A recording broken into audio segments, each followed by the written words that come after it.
If you're encountering the signature field missing error on SignNow, follow these steps to resolve the issue quickly. This guide will help you identify and fix the problem efficiently. Step 1. Check document format. Ensure that the document you're trying to sign is in a compatible format. SignNow supports formats like PDF, docx, and others.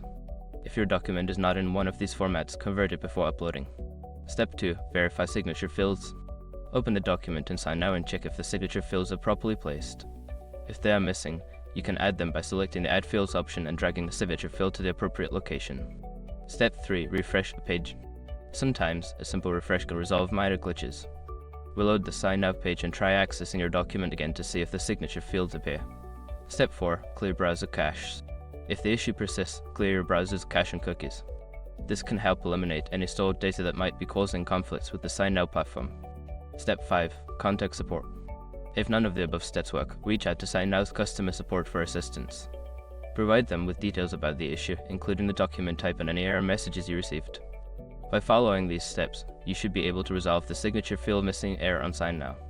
If you continue to experience problems, don't hesitate to seek further help from support.